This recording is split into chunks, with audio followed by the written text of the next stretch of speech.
여러분 안녕하십니까. 이진권 TV입니다. 시사논평 2심 전심 오늘 이야기 시작하겠습니다. 오늘의 주제는요, 청와대 조국 민정수석의 의아한 해명, 이렇게 잡아봤습니다. 이게 무슨 얘기냐면 최근에요, 조국 수석이 여당 내의 법사위 소속 위원 몇 명한테 텔레그램 메시지로 의혹을 해명하는 그런 자료를 보내왔답니다. 그 자료를 이제 보면 첫째 의혹이 뭐냐면 이 자신의 그 논문 표절 시비 이건데, 이건 옛날에 미디어 워치에서 제기했던 거죠. 근데 이것을 서울대학교 연구진실성위원회에서 조사해 본 결과 뭐 아주 경미한 위반이 있었거나 아니면 위반 자체가 없었다, 뭐 이런 내용이라는데, 그게 이제 서울대학교 법학전문대학원 홈페이지에 실려 있답니다. 그걸 이제 링크한 거고요. 또 하나는 자신의 아들이 학교 폭력에 연루돼 있는데, 그래서 조국 수석이 이 조사를 못하도록 뭐 방해했다, 이런 이야기인데, 의혹인데, 자신의 아들이 오히려 피해자고 오히려 자신이 가해자를 철저히 조사해서 처벌해 줄 것을 요구했다, 뭐 그런 내용입니다. 그래서 처벌되게 했다, 이런 이야기고, 그 다음에 이제 하나는 자기 자신의 그 부인과 어머니가 학원 재벌이다, 뭐 이런 이야기가 있는데, 이건 사실과 다르다. 그러니까 자기 어머니가 진해의 웅동중학교 이사장인데, 그 학교 재정이 너무 어려워서 뭐 이사장이나 뭐 이사나, 이제 그 부인은 이사인데, 그 모두 무보수로 일하고 있다, 이제 이런 내용입니다. 그런데 문제는요, 왜 갑자기 조국 수석이 이런 해명을 다른 그 사람도 아니고 법사위 소속 의원들한테 보냈을까요? 그래서 이제 의혹을 해명한다는 게 의문을 낳게 된 거죠.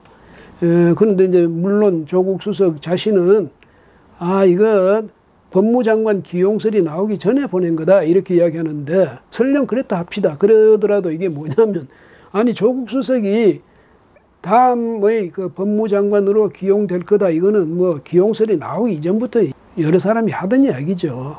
그런 이야기인데, 나는 나오기 전에 보냈으니까 그거하고는 법무장관 기용설하고는 전혀 상관없다, 이렇게 이야기하는 거는 좀 글쎄요, 궁색하지 않느냐, 이런 생각이 듭니다. 당연히 야당에서는 김치국 마시지 마라, 이런 이야기 나올 것 아니겠습니까? 왜? 법무장관 아직 정시로 기용된 것도 아닌데 벌써부터 이렇게 청문회 준비하느냐, 이렇게 되겠죠. 근데 그냥 청문회 준비하는 게 아니라, 나한테 이 의혹이, 내가 특히 자신 있게 대답할 수 있는 의혹은 이런 거야, 이렇게 알려주는 거죠. 그러니까 바꿔 말하면 이런 것만 좀 집중적으로 물어주면 좋겠다, 그런 거라고 오해할 수 있지 않겠습니까, 누구나. 그러니까 말하자면 가이드라인 제시한 게 아닌가, 청문위원들이, 이런 이야기도 되니까 이게 주의가 좀 부족한 그런 해명이었죠. 그러니까 민경욱 자유한국당 대변인 같은 경우는 뭘 하냐면, 아직 대통령의 공식 지명도 없었다, 민정수석 본연의 업무는 나 몰라라 하고 김칫국을 마셔도 너무 일찍 마셨다, 뭐 이렇게 지적했습니다. 김정화 바른미래당 대변인도 논평에서 인사 참사의 주역인 조국 수석 하는 짓마다 가관이다, 뭐 이런 혹평을 했고요. 또 김재도 평화당 대변인은 논평에서 국가 경제가 깊은 수렁에 빠져 있고 일본의 무역 보복은 언제 끝날지 몰라서 청와대 전 수석이 지혜를 모아 대통령을 보좌해도 모자랄 판에 조 수석의 마음은 콩밭에 가 있나, 이렇게 지적을 했습니다. 이 답변을 받은 어떤 의원은 이렇게 이야기하는 모양입니다. 뭐 기자들이 알려줘서 이런 의혹을, 그래서 걱정이 돼서 한번 받아본 거다, 뭐 이렇게 이야기하는데, 아니 이런 의혹은 어제 오늘가 아니잖아요. 그 다음에 이게 만약에 조국 민정수석이 법무장관을 기용설이 나오지 않았다면 이거 벌써 뭐 잠잠해진 의혹 아닙니까? 기용설이 나오니까 나온 의혹이죠. 그러니까 기용설 전에 보냈다, 이거는 이 민주당 그 법사위 위원들이 이미 조국 수석이 법무장관으로 기용될 걸 알고 앞장서서 선제적으로 인사청문회 준비했다, 뭐 이런 이야기가 되는데, 참 좀 듣기가 좀 난처하네요. 예. 뭐 이렇게 서로 협조를 해야 됩니까? 그럼 청문회 제도 자체를, 그 의 자체를 지금 경시한다, 이런 말밖에 더 듣겠습니까? 의혹에 대한 해명은 또 청문회 와서 대답은 자신이 하는 겁니다. 혹시 위원으로 그 인사청문회 참여할지도 모르는 그런 사람들이 왜 자신들이 걱정을 해줍니까? 이 청문회는 정말 자질이 충분한, 그 다음에 자격도 충분한 그런 장관감을 판정해내겠다는 그거 아닙니까? 청문회 의의를 의원들이 스스로 이렇게 무시하는 그런 경향을 보이는 게 안 되죠. 이런 문제에 대해서는 여당 의원들도 무조건 뭐 아니다, 뭐 그렇게 말하지 말고 왜 이런 이야기가 서로 오고 가고 이런 메시지가 서로 오고 갔는지 좀 국민들이 알아듣도록 좀 자세히 설명 좀 해주면 좋겠습니다. 사실은요, 이제 조국 민정수석이 과연 법무장관으로서 기용돼도 좋으냐, 뭐 이런 문제도 지금 논란이 되고 있죠. 조국 수석에 대해서는 그간에 정말 말이 많았습니다. 뭐 오늘도 자유한국당 대변인 민경욱 대변인이 말했지만은 이 민정수석의 가장 중요한 임무 중에 하나가 인사검증이거든요. 그런데 인사검증 책임자가 조국 수석 아닙니까? 그런데 이제 민 대변인도 지적했지만은 뭐 이 차관급 이상 후보자 11명이 중도 하차를 했습니다. 그 다음에 인사청문 보고서 없이, 채택 없이 대통령이 임명을 강행한 장관급 이상 15명이나 됩니다. 그 15명에 대해서는, 15명은요, 야당이 도저히 이런 사람은 장관이 될 수 없다. 이렇게 판정해서 그 정도 판정으로 그친 것도 아니고, 만약에 그래도 뭐 어느 정도는 아주 자질이 부족하고 뭐 자격도 없지만은 그래도 뭐 어쩌겠느냐, 대통령이 알아서 잘 판단해 주기를 바라야지. 이럴 경우에는 그나마 인사청문회 경과 보고서를 채택을 합니다. 그렇지만 이 청문회 경과 보고서 자체를 채택을 못하겠다 이런 거는 아예 이 사람은 거명조차 돼서는 안 된다 이런 뜻이거든요. 전혀 자격이 없다 이런 뜻인데 그걸 무시하고 대통령이 그냥 임명을 강행한 경우가 15명이나 되는 겁니다. 대통령이 이 제도 취지를 이해하지 못하거나 아예 무시해버리는 것 아니겠습니까? 그런데 그 책임을 누가 져야 되겠습니까? 조국 민정수석이 져야지. 왜? 자기가 인사검증을 잘못했으니까. 그런데도 이분은 그 자리는 요지부동이었어요. 대통령한테 얼마나 신뢰를 받는지, 신임을 받는지. 그 다음에 또 문제가 뭐냐면, 청와대 이 민정수석의 또 중요한 책무 중에 하나는 대통령 친인척 관리입니다. 예? 대통령 친인척 관리. 근데 여러분, 그간에 기억되기로 조국 민정수석이 대통령 친인척에 대해서 특별히 무슨 뭐 관리를 해가지고 어떤 문제점을 발견했다거나, 그래서 이런 조치를 취했다. 그런 이야기 들어본 적 있습니까? 전혀 없어요. 이분은 대통령 친인척은 아예 봉합해둔 모양입니다. 그러니까 아예 들여다보지 않기로. 그 문재인 대통령 아들, 또 딸, 또 사위, 여기에 대해서 얼마나 논란이 많습니까? 근데 여기에 대해서 민정수석실은 이렇다 저렇다 말 한마디 없었어요. 아예 안 들여다보겠다는 거지. 그럼 그걸 담당할 특별감찰관, 지금 임명 안 하고 있지 않습니까? 전에 이석수 특별감찰관 박근혜 대통령 시절에 그 사람 그만두고 난 이후로 청와대에서 뭐 그때도 지금도 임명을 안 해요. 상설특검법이 있습니다. 특검제 상설화. 이래서 상설특검법이 있는데 그것도 가동되는 빛이 없어요. 그 뭐 여당이 앞장서서 이것을 가동하자 이래도 될 텐데 그것도 모릅니다. 그러면서 뭐라 하냐면 조국 수석은 무슨 일에 매달리고 있냐. 예.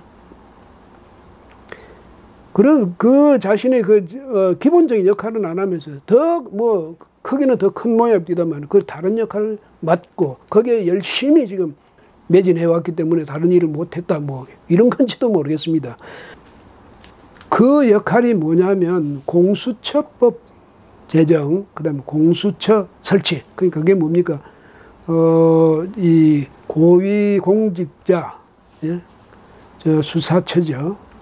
이거 만드는데 앞장서는가 하면 개헌 작업에 앞장서고 그 중심에 있었죠. 아마 문재인 대통령이 바로 이런 일 때문에 조국 수석이 다른 자신이 본연의 업무를 소홀히 하더라도 그건 뭐 봐주는 거 아닌가 이런 생각이 들거든요. 그 정도로 대통령 이게 사실은 개헌하는 거고 그 다음에 공수처 만드는 거. 이 공수처라는 거 말이죠. 그 청와대에서 민정수석실이 제대로 작동만 하면 이 공수처가 무슨 필요가 있겠습니까? 또 그 특별감찰관 그걸 잘 활용하면 아니면 상술특검제 그걸 잘 활용하면 도대체 만들 필요가 없는 이 공수처를 또 하나 만드는 겁니다. 그 공수처가 잘 안 되면 또 다른 거 하나 또 만들 겁니까?